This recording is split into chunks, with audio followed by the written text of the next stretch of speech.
Hey everybody, and welcome back to Coffin Talk, Interviews with the Living, a weekly podcast that explores how our views on death affect the way we live our life. This week our guest is Melanie Smithson. She is awesome! I'm seriously impressed. She's hilarious. She has an incredible life story. She's full of wisdom, and it's weird. Like, she cuts herself off because she's a polite person who understands the art of conversation, but I would have let her keep talking for much longer than she wanted to. There was like several times where I could tell she would cut herself off and stop talking, but I was like, no, you're pretty much a fountain of wisdom, so I would just open the spigot and let you spew. But obviously her style actually works better for an interview, so I'm thankful that she has that attitude. But honestly, she's just full of original thoughts and opinions and reflections that are wonderful, like candy for my ears, because we live in times that are harrowing.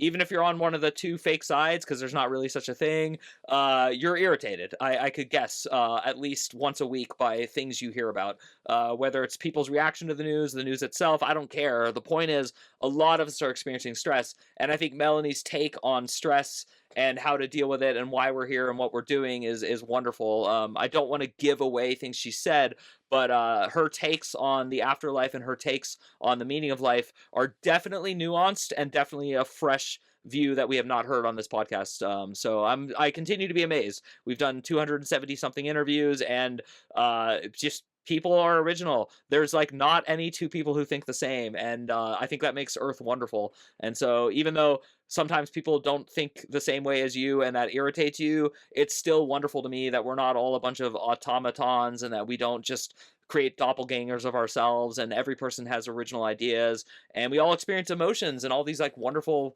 moments in life, and we uniquely experience them, and then we report them back to ourselves and others uniquely. So I think Melanie got me really thinking a lot about not just psychology, but the long-term view of life. Meaning, if you think of life as a long-term, but then you think of having more than one life as the real long-term, then this blip is not a long-term, and then that kind of creates a cascade of thoughts that I think are helpful, not harmful, for all of us who are traversing these times. So again, Melanie Smithson is a wonderful guest. I'm excited to introduce her to you, and there will be notes for how to find her. She has a website if you're interested in her hypnotherapy services. She also has several books, so you can go to Amazon and read those.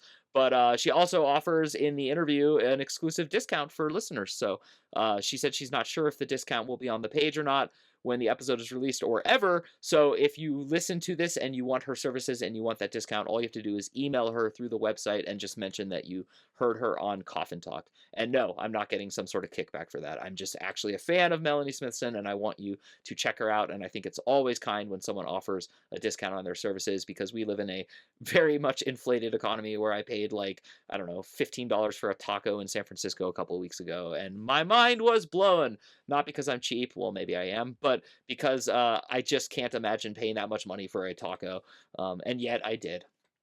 End of story. True story. All right, so I'm very excited for this interview, and without any further delays, here it is.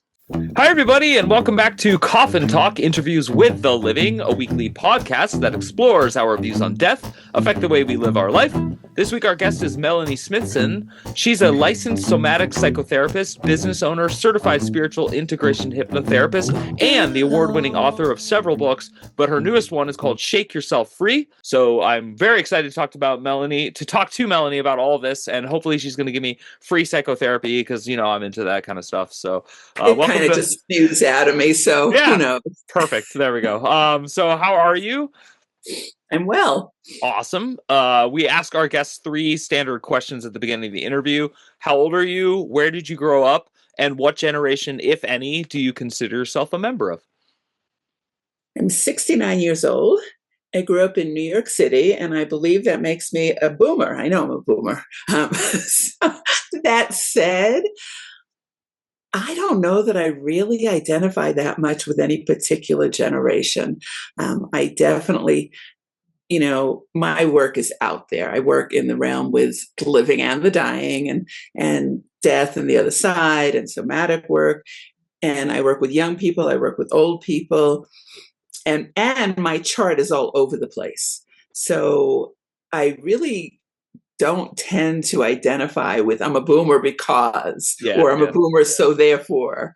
So And what about like growing up? Were you out there? I mean, were you like one of those kids who kind of like adults were looking at you a little funny and at school and anything absolutely that kind of not. no? Absolutely not. Um, I'll give you my history, and it's Sure. interesting because I was the good kid.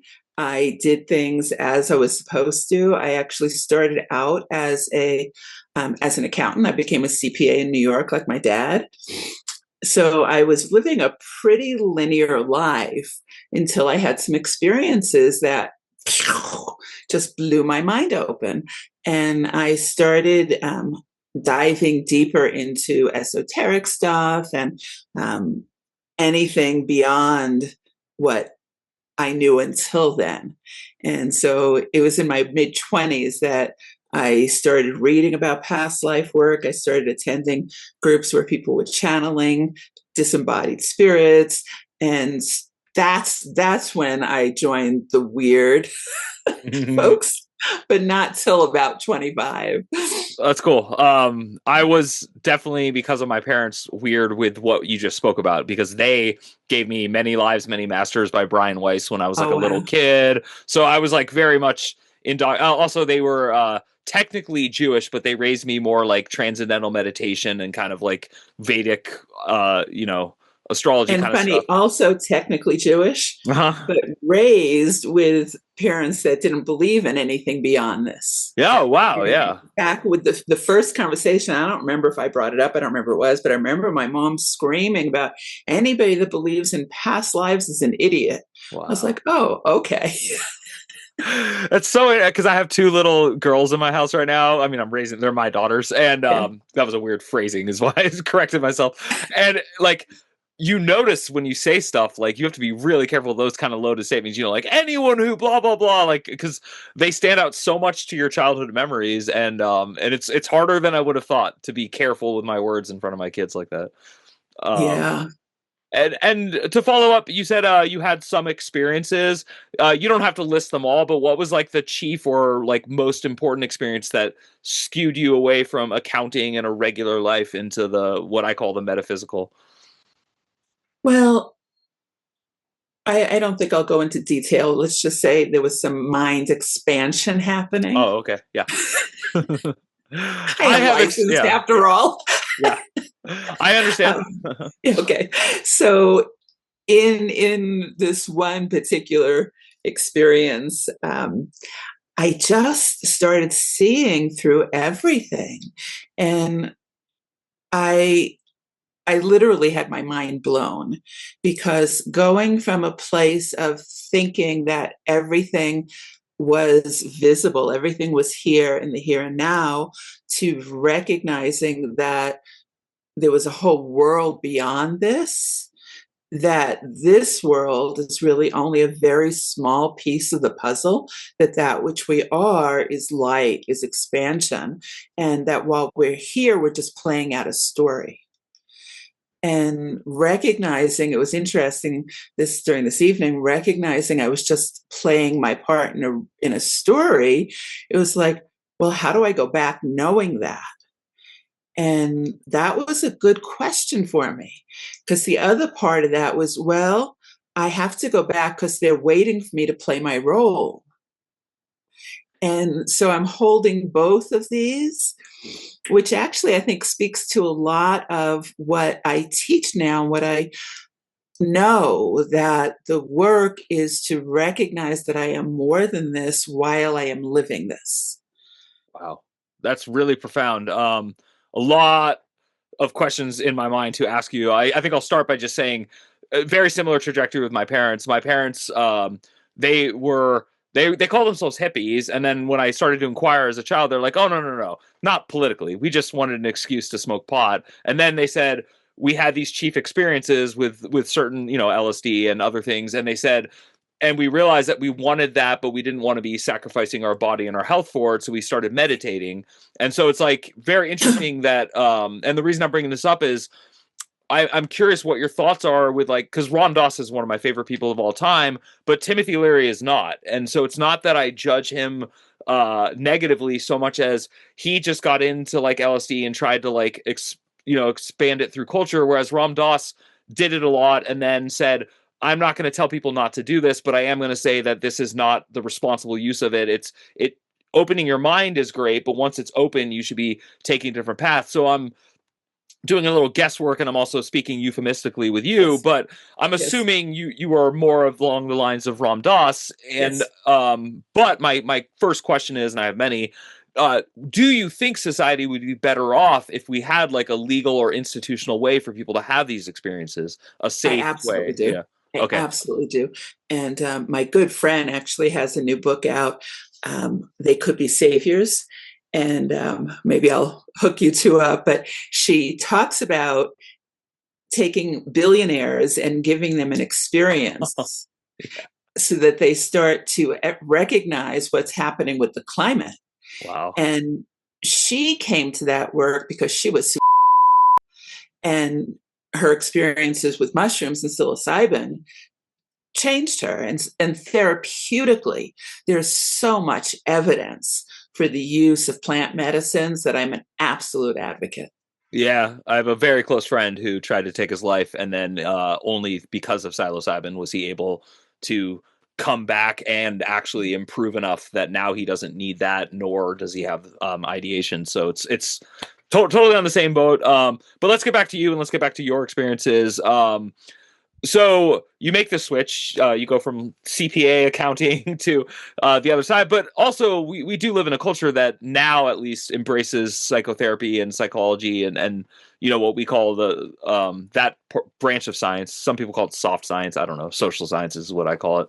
But when you were doing all the coursework and everything, how much of that like aligned with your values, and how much of it was still like pretty strict? Like, how was that battle for you? So I went to school at Naropa University in Boulder, Oh, which is cool. a Buddhist-based school. Wow. So if you're going to look for an alternative out there school, it's Naropa. So, and my degree is in somatic psychotherapy, Hmm. specifically dance movement therapy. Wow. So I've always been, all my work is down an alternative route. Combine that with the fact that my husband does what we call crazy energy medicine. And so our big promotion for many years was the metaphysical fair. So we recognize, talk to the people that are already looking for what we are offering. Mhm. So I've been fortunate that this has been more of my path, and that I really only worked in traditional sites for a very short time, and that was in a nursing home. So now in the nursing home, I'm working with death, and I'm working with people towards the end of their life that are starting to actually question. So even then, even in my traditional environments, I was a little non-traditional. Yeah, that's so fascinating. We actually interviewed a dancer, a professional dancer, and she talked a lot about movement and expression. But she's not a scientist, she's not a doctor, um, but she still was, like for the same cause. And I remember just this one experience in college where I had a good friend, and she would force me to go out to not clubs, but just a regular normal place for dancing. And I was like really shy, and I didn't like it. But every night at the end of the night, I would have this euphoric feeling, and I would be like, I didn't drink enough for this. Like this wasn't the alcohol. So um do you think this is kind of a weird question, but COVID really changed at least the American culture like almost permanently, it seems to me. Maybe not, but young people by far like not going out as much. There's not as many like nightlife centers, things like that. Do you think that's affecting this? Like, do you think there's a lack of dancing? Do you think that's a problem? I don't know. I haven't really, considered that. I think it's a good question. I know that dance for me is a way into a trance state. Hmm. And I remember, in fact, the first time I went to do a past life session myself when I was going into hypnosis, the hypnotherapist asked me, "What's your favorite way of going into trance?" And I said, dancing to drums. And she was actually trying to figure out how she was going to hypnotize me. So I wasn't answering the question that she needed answered. But nonetheless, movement is what takes me into myself and beyond myself. And I'll just add one other piece. My Sure. teacher says movement is where we disappear ourselves. Wow. And I love that because I feel like, it's like my Sunday practices. I get to take a break from myself. Take a break from the personality. So the lack of going into clubs, yes, is one less way people are getting in touch with that.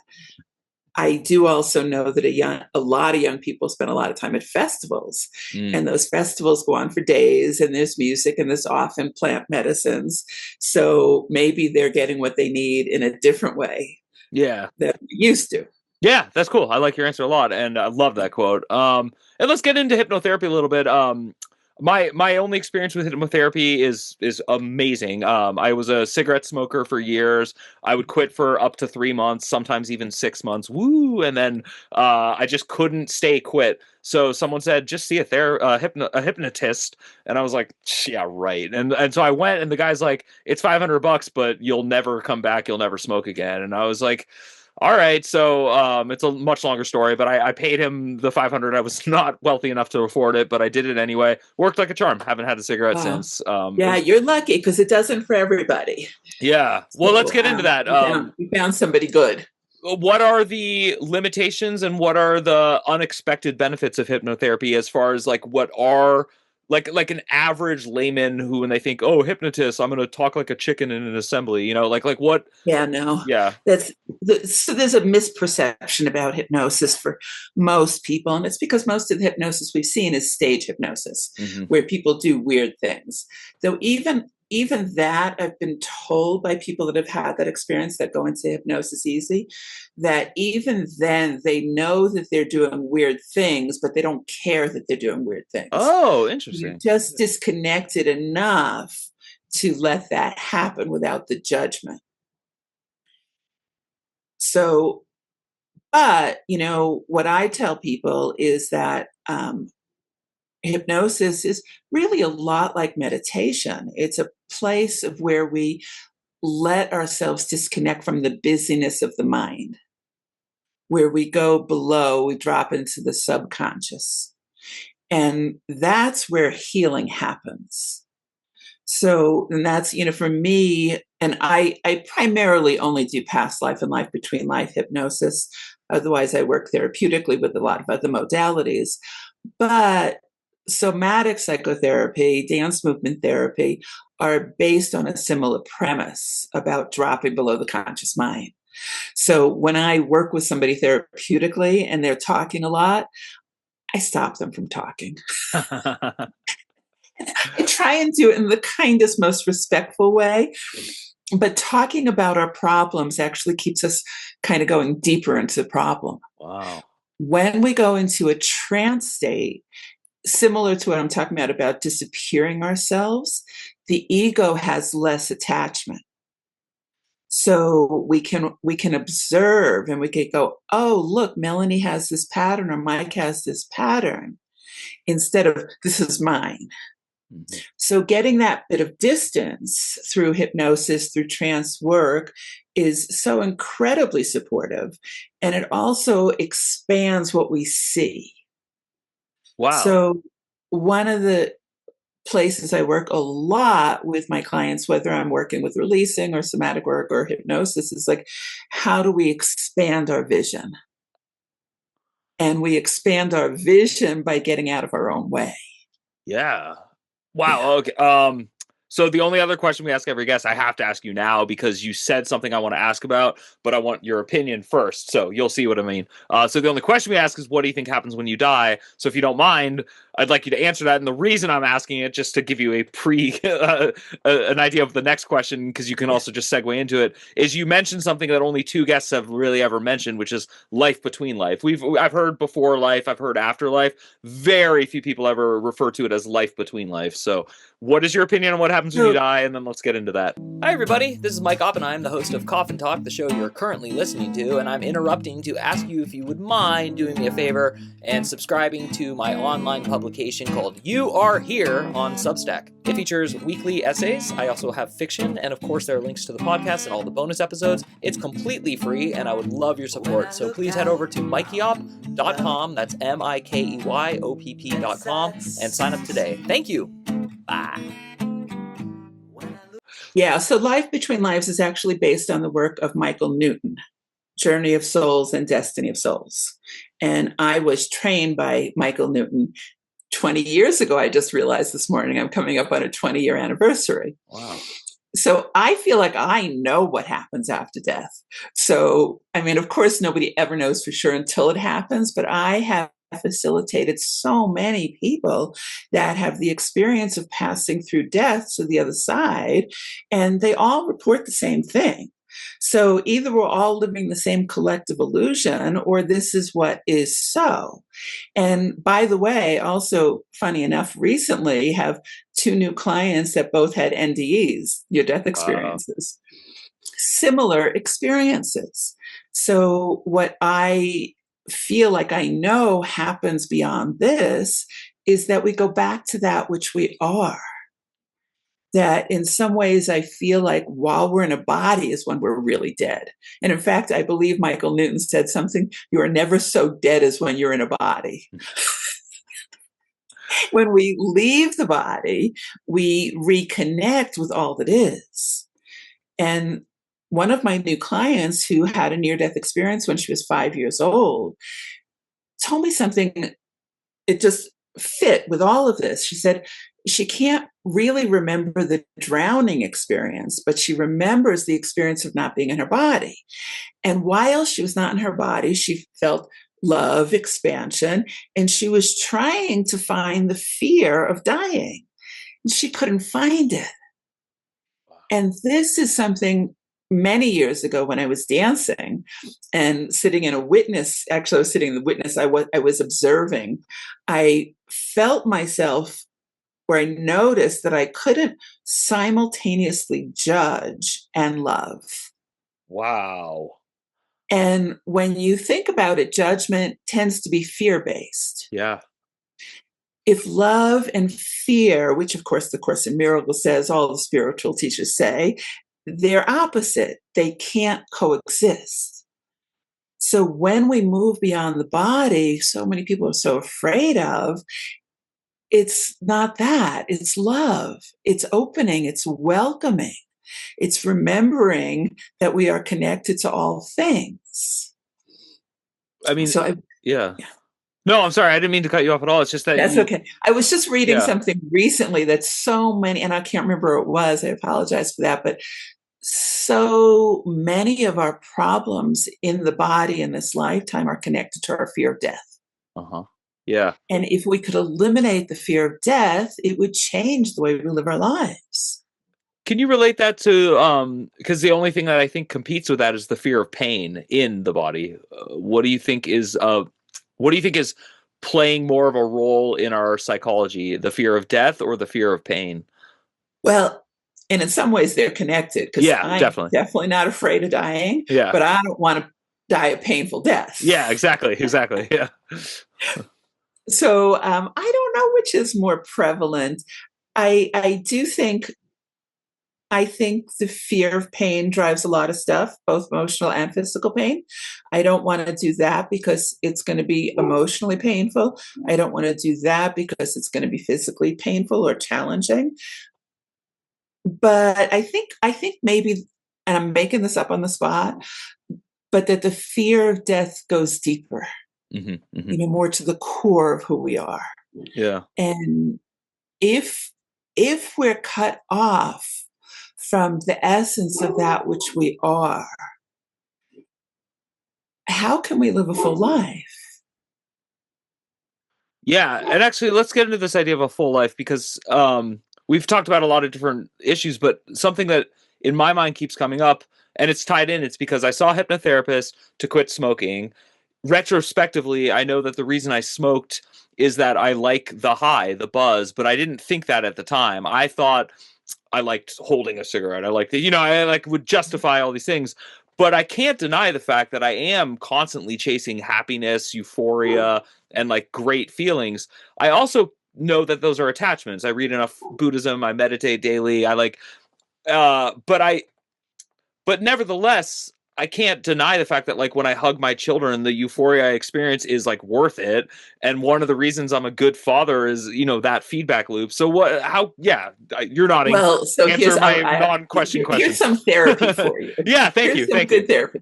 The more you chase it, Uh-huh. the more you're pushing it away.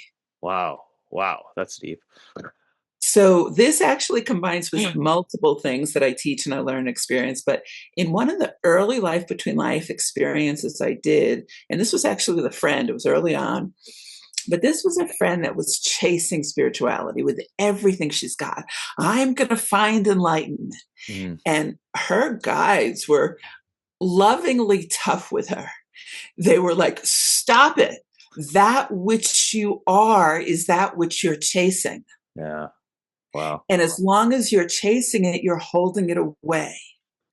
You are denying that you are God. You are denying that you are essence by chasing it. And that I hope changed everything for her. But it also goes hand in hand with some of the other work I do, which is the Sedona method. Mm-hmm. Which, have you heard of it? I know you're. Yeah, just because I'm in Phoenix, and so yes. It's a technique for letting go. Mm-hmm. But one of the basic premises of the Sedona method is wanting holds something away. So the more that we want to control, the more we feel out of control. The more we want to feel safe, the less safe we feel. There's a grasping that happens with wanting and chasing. So instead, the practice for me is when euphoria arises, when I have that moment of, for me, hugging the dog and she's kissing my face, and it's like, just, soak it up and love it and appreciate it, because that's what which you are grateful for expands, that which you pay attention to. And then, what should I be doing with the wanting thoughts then? Because I know that I get these wanting thoughts. There's like 3. They're like very specific and repetitive, and they're not things I'm embarrassed about. I'm just trying to save time in the question asking process. But I mean, I'm an open book if you need to know. But what should I be doing when that thought comes up? I want X. Should I just be saying no? Like what? No, don't do that. Yeah. Okay. Instead, notice it. Okay. So there's so many things. And in fact, my book, here we go into this book. This book has a lot of movement practices for how do I let go of obsessive thinking and habits and whatever it is that I know that I want to move away from. But there's a couple of things. So rather than trying to stop what's happening, whether it's a thought, whether it's a feeling, whether it's a habit, it is more productive to either move with it or to step away from it. Mm-hmm. So in this case, you could easily go, wow, Mike really wants that. I like that. So, just that much gives you a little bit of distance. And then you can go, oh, there. I understand, Mike. You're in a human body. Wanting is natural. It's no big deal. You're allowed to want it. It may or may not happen. So in and of itself will release it. Mm-hmm. Another way to do it would be to take it into the body. Oh, I really, really, really, really want this. And then you stay with the wanting. Yeah. I like that, actually. Until it starts to shift and do something different. Yeah. That makes sense. Like almost like embody the little child in you, like the little child who's screaming, I want, speaking of children, because I watch them every day do this, and it's like, children, how old are your girls? They're 2 and 4. Yeah. Oh, you have such good teachers in the house. Yeah, seriously. One of the things I've been saying for many years is throwing a hissy fit is really good medicine. Wow. Because it moves the feelings. Wow. As adults, we don't do that. We just like we get so mad, but we hold it in. And again, another practice in my book is grumble like the dogs. Yeah. If we let ourselves grumble, if we would let ourselves have a fit, we would move these feelings instead of holding them and resisting them and being driven by them. Yeah. So, we've gotten way too serious about how we're supposed to be in the world. Gosh, that makes so much sense to me, and I wish I'd connected that years ago. In my mid-30s, is the most traumatic thing that ever happened to me happened, and I couldn't let go of the anger for like over a year. And one day, I just felt compelled to take my favorite mug, so not just any mug, but like the one I drank out of every day, and go in my backyard and throw it as hard as I could against the wall, and it worked. It like the anger immediately dropped to a level I could manage beyond that. Yeah, wow, And that's so often in the spiritual realm, people are taught not to be angry. mhm, And it's like, oh no, violence is bad. We should be peaceful. But what that winds up resulting in is a lot of bypassing of emotion. yeah. And that's not okay because anger arises in us. So our job is to move through the anger, is to move through this despair till we come back to love naturally, not by bypassing. Yeah. I have a couple more questions about the life between life and the hypnotherapy, and the past regression therapy, rather, which is hypnotherapy. But my point being, have any of these experiences when you're the person doing it, have they ever like scared you, or have you ever like witnessed or heard something that was like, no? What about the opposite? What's like a wonderful experience that you've encountered that you think people would like, you wish more people had been there and been able to see it themselves? Well, it's interesting because the Newton Institute did some surveys about why do people do life between life experiences, and most people say that they're doing it because they want to understand more about life purpose, which I want to clarify because I Uh-huh. have an issue about the whole concept of purpose. Everybody's purpose is the same. Everybody's purpose is to bring more light into the world, is to raise the vibration, to bring us back to that which we were.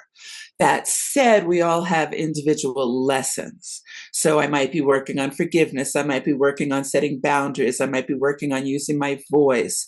So in the Life Between Life session, we get that kind of information, which is great. It helps us and informs. But what I like even better, many times people drop into that place, they cross over and they start crying. And they start crying because the experience of love, unconditional love, remembering that which we are, I even talk about it, I get overwhelmed. It's Yeah. overwhelming to tap into that. Yeah. And for me, in my first LBL experience, that was life changing. Yeah. Because what I got from knowing that no matter what I did, no matter how badly I thought I might be up my life, Hmm. it didn't matter. They were still going to love me.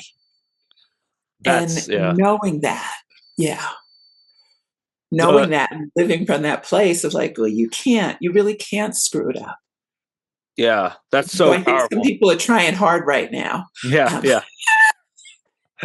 Well, and that's because obviously we're both spiritual people and we pay attention to all these things, but it's hard for me not to see the kid with the tantrum throwing, being a teacher, and then what's going on at a national level being the same teacher. It's a lot of tantrums and but it is educational, and it is, I hold myself to a higher standard because the people I used to hold to high standards are not meeting that standard. So it has actually elevated my sense of compassion, my sense of duty to try to express tolerance for everything, even the things that I know are not, that are harmful. But it is a mind. It's certainly it's hard for me to wrap my mind around it yeah. all. Um, Yeah. And, if I could just speak to that for a yeah, of course, moment please about, do. you know, um, and this is where it's all such a dance because from my spiritual mind and the recognition that this is just a play, that this will end, that I will go back to that which I am, and at some point, what's happening in the world now will be very funny to me. I hope, Hmm. um, but knowing that doesn't mean that's where I should be living from Hmm. because I'm still in a body and the world is going through some very hard times. So, yes, having compassion at the same time using my voice, which I'm a little more willing to do than I ever was. It may be because I'm older that I'm like, oh, I am not shutting up about this. And in fact, past life, this life, I think in past lives, I might have been a little bit meek about the atrocities. Mm. And so, a life lesson for me that I didn't recognize until recently may just be not being complacent. And so, but that dance between like, how do I stand up and how do I say this is not okay and still know that I am so much more than this? And every day it's shifting, it's like anymore. I think a lot of people are having this experience. How are you? Well, in this moment, I'm okay. Ask me 5 minutes from now. I might not be okay in 5 minutes. Yeah. It's funny, in the only past life that work that I've done, I apparently, and it makes sense to me now, I was murdered for speaking out, like many, many times over. So it's like interesting because I have such a like yeah, I mean, when I see people getting thrown in vans and taken away, it like sends chills down my spine because I'm like, that happens so quickly and so easily to people like me who like want to be upfront announcing like, hey, let's be nicer to each other, let's do this. So it's interesting because I don't like fighting, but I know there's a good fight. So that word good kind of like, gets in my head. Did you, it's a side question, but it belongs in our conversation. Did you ever study or read about Edgar Casey? He was actually the first person I started reading in my 20s when I Oh, started opening cool. stuff Yeah, up. so Yeah. that's what my parents literally they gave me Many Lives, Many Masters and Edgar Casey. There is a River by Thomas Sugru. And they were like, "Here you go, 9-year-old." Like I gobbled them up. So let's talk about Edgar Casey a little bit. Do you think there are other Edgar Caseys on planet Earth right now, and so why are they quiet? What's Well, I don't know. And I don't know if they're Edgar Casey's per no, se. but you understood my question though. I mean, yeah. Yeah, but I think there are a lot of people where intuition is opening a lot more. And, psychics and intuitives that are talking more to people on the other side that are more aware of what's happening over there. Um, I don't know where the person is that's going to show up and say, this has to change, this has to be different. Um, I don't know. We had Mother Teresa for a while. Mm-hmm. Yeah, I don't. I just find it interesting because we're like you phrased it really well, and I think it's hard for a lot of people to understand that like I'm talking to Melanie Smithson, but we're actually talking about something besides Melanie Smithson, and that thing is what's going to go life between life. Melanie Smithson's not like, I mean, you're Right. Dunzo. Mike Oppenheim is Dunzo. Like, but the thing that witnesses through Mike Oppenheim and is witnessing talking to Melanie Smithson. So like, and that's why the fear of death is absurd because it's impossible to die. So like the thing I wrestle with is like, you have to act like it matters, we're here to play a role, but it doesn't matter. So like, what is your advice to high level thinkers like yourself, like me? There's many of us who like get trapped in that, like, oh, this doesn't matter, so I should just let everything go. I'm not going to go to that protest today, I'm not going to speak up my mind at Thanksgiving. Well, I think what does matter is bringing more love and higher vibration into the world. And there are a lot of opportunities to do that right now. So if I show up at a protest as that which I know that I am, the expanded awareness, I don't know what kind of impact that is having on people around me, and I think that matters, but it's interesting because in the development of that which we are, so many people have, speculate that we do each lifetime so that we become more of that which we are, so that we bring more love, so that we're expanding the light, But those are theories. Mm. And I don't know if that light, I mean, talk about so far beyond the mind, because we talk about infinity. And if that which we are is infinite, and the light, the love is already infinite, then we're adding more to it, which is okay because there's always room for more when you're dealing with infinity. Mm. So that goes so far beyond what I could even make up a story about. But I do believe, actually, there's another piece. I do believe that we will all go back to the light together, and that we can't go back until everybody goes back. Ooh, I like that. Yeah. So then sometimes I feel like, my heart breaks for those, oh my God, this is going to take us forever. And then they get mad. It's like, I don't want to wait for you anymore. Yeah. Oh my gosh, that was such a great answer. Thank you so much, Melanie. We're at the end of the interview, but I do always give my guests the floor at the end of the interview, which is just a chance to talk about anything you want to, anything you didn't get asked about. There will be notes for how to find your book, Shake Yourself Free, so you don't need to talk about that in this part of the interview. But what would you like to tell my audience? Well, I do want to say, this morning, this just came to me, 20-year anniversary for Life Between Life and hypnosis work. I should do a 20% discount on the Awesome. LBLs and the past lives. Very cool. So it's not even on my website yet. Your listeners are the first to hear it. So if they would like that offer, they can reach out to me through the website, smithsonclinic.com. And I think, just like right now, because of what the world is going through, there are a lot of people hurting. There are a lot of people suffering. There are a lot of people that can't find their way through. And because of that, some people are a little bit more irritable. Some people are a little bit more, tearful or depressed. And having compassion for those that are going through that, having compassion for ourselves. It's like, why am I here? Why did I have to do this again? I love that answer so much. It's an audio podcast and a visual, so if you're a listener, you should just know I was aggressively nodding as she said that, because that is such a common feeling that I have. I wake up and I'm just like, oh, it's not another day, like as in my wife and my kids or my job. It's just, oh my gosh, another day of emotions, another day of like dealing with my emotions, of these thoughts, of just like, so please everyone, I'm elated that you're offering a discount at your site. So there will be a note for smithsonclinic.com with a link to it. There will also be a note for how to find her book, Shake Yourself Free, and of course you should hit her up for that 20% discount. All right, well, thank you again, Melanie Smithson. Thank you for coming on our show. Thank you for extolling your wisdom, and thank you to everyone at home for listening. As always, the best way to support Coffin Talk is to head over to mikeyop.com. That's MIKEYOPP.com, and sign up for free, and I'll send you an email once a week with my wonderful thoughts and funny stories and things about my life that will make you laugh. Occasionally they'll make you cry, but not as often as they'll make you laugh. So thank you, everyone. Thank you again, Melanie. And my name is Mike Oppenheim. You have been listening to or watching Coffin Talk, and we will see you soon.